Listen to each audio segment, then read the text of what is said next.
Assalamualaikum warahmatullahi wabarakatuh. Aku baru dapat resume dari apa yang aku tonton tadi, dan aku pengen banget langsung sharing buat kalian dan buat aku juga. Mudah-mudahan bermanfaat ya. Nah, jadi gimana sih caranya biar hubungan kita sama Allah itu, kitanya itu excited gitu. Kadang aku juga ngerasa kayak kok kosong ya, meskipun aku setiap hari sholat dan lain-lain. Itu mungkin kita nggak terhubung kepada Allahnya. Mungkin ketika kita sedih atau susah gitu kan, kita cuman kayak udahlah sholat terus berdoa. Mungkin kita harus nambah aktivitas amalan kita, mungkin dengan cara membaca Al-Quran yang tadinya 1 ayat jadi 100 ayat, yang tadinya 1 surat jadi 2 surat mungkin. Terus kalau bangun tidur, kita coba deh bangun tidur langsung nyentuh Al-Quran, atau kayak bersyukur, ya Allah, alhamdulillah aku bisa diberi kesehatan, diberi kehidupan, diberikan umur panjang. Terkadang mah kita kalau bangun tidur tiba-tiba langsung nyari, aduh mana handphone aku, itu gak sih? Aku juga kayak gitu sih, tapi itu udah aku kurangin, sedikit-sedikit lah aku kurangin, karena aku juga sadar itu tuh salah banget. Jadi pengennya sih kita ketika bangun tuh langsung terkoneksi sama Allah. Dan pernah gak sih ngerasa kok kita punya grup WhatsApp tapi kok sepi gitu kan? Atau tiba-tiba ya udahlah, daripada sepi mending kita live group aja. Dan pasti teman-teman kita bertanya-tanya ya, lah kok dia tiba-tiba live groups gitu kan, tiba-tiba dia pergi.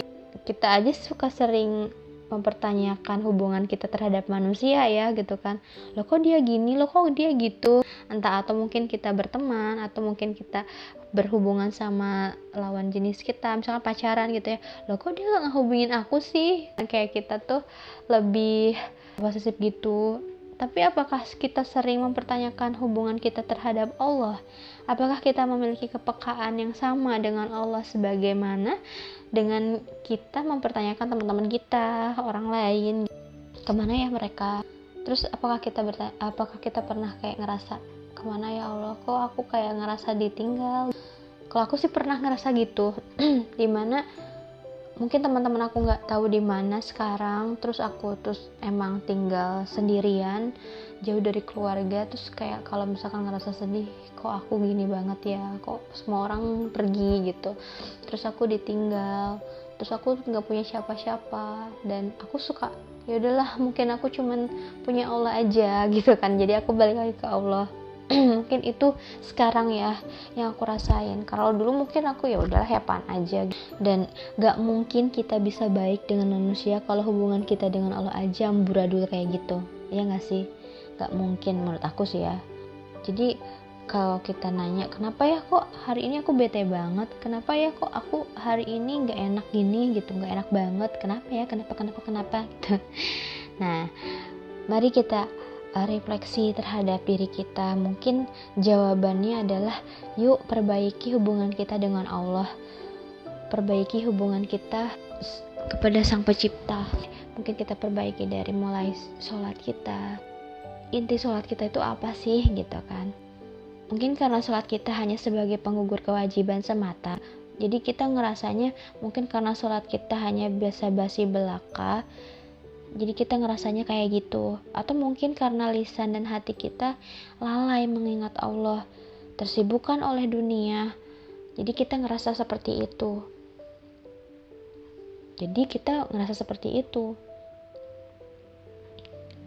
Kisah-kisah dalam bentuk apapun akan membuat kita termotivasi untuk menjadi apa yang menjadi tajuk utama di cerita tersebut.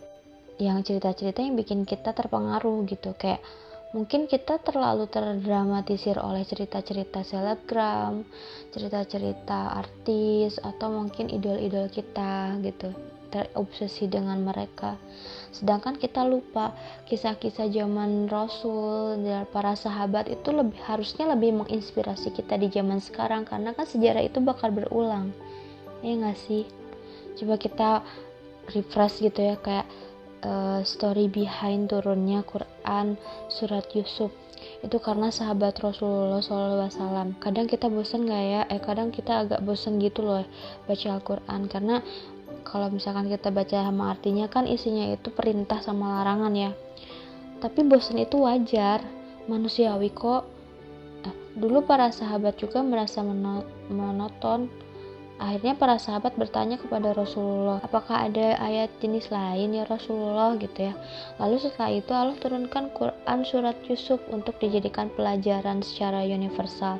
Mungkin teman-teman bisa buka ya surat Yusuf, isinya tuh seperti apa, kisahnya tuh seperti apa. Luar biasa sih, kalau aku udah pernah baca dan aku pernah nonton juga filmnya, dan itu benar-benar kayak merefleksi diri, kayak aduh aku tuh bersyukur banget gitu.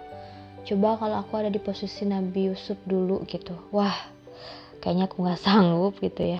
Jadi kalau kita tahu kisah yang universal seperti itu, kita bisa mengambil pelajaran oleh siapa saja tanpa harus mengedepankan mazhab kita apa gitu, siapa gurunya dan lain-lain, atau kamu kajian di mana gitu dan lain. Sebetulnya nggak harus itu.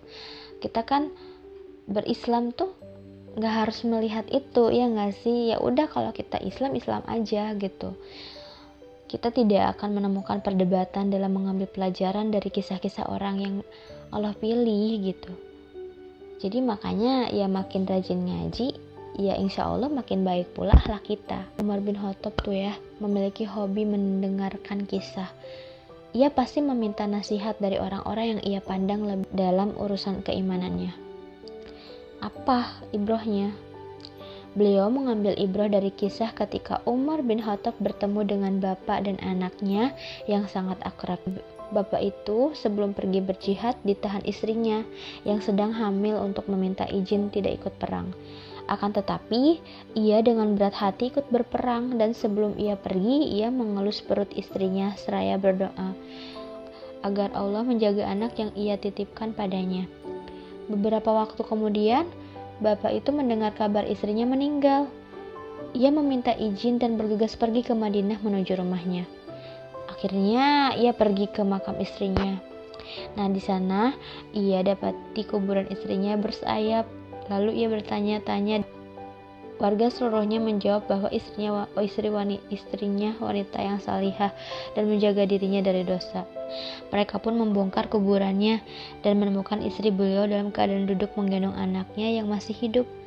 Bapak tersebut beristighfar lalu ditanya, padahal ia tidak melakukan dosa. Sesungguhnya aku berburuk sangka kepada Allah. Ketika aku mengelus perut istriku, aku hanya menitipkan bayiku kepada Allah. Aku pikir karena bayi itu makhluk yang lemah, ia tidak bisa menjaga diri. Kupikir orang dewasa bisa menjaga dirinya sendiri. Ternyata aku telah berburuk sangka pada Allah. Dan ternyata Allah itu tergantung prasangka hambanya, bukan? Jadi kita harus perbanyak berteman dengan orang-orang soleh ya teman-teman. Sebab dengan cara itulah barangkali hisab kita di akhir akhirat nanti dipermudah, karena atas izin Allah teman yang soleh itu mampu memberikan syafaat untuk temannya yang dicintai gitu. Jadi buat teman-teman yang belum punya teman yang memang ngajak kepada kebaikan, selalu ngingetin kita kepada Allah, bahkan nyeret kita untuk berbuat baik, harusnya kalian bersyukur gitu kan, karena teman kita itu nanti bakal memberikan syafaat di akhirat kelak gitu. Nah, kadang ada jalan dari Allah yang kita nggak ngerti ya gitu kan, tapi bisa gitu kan.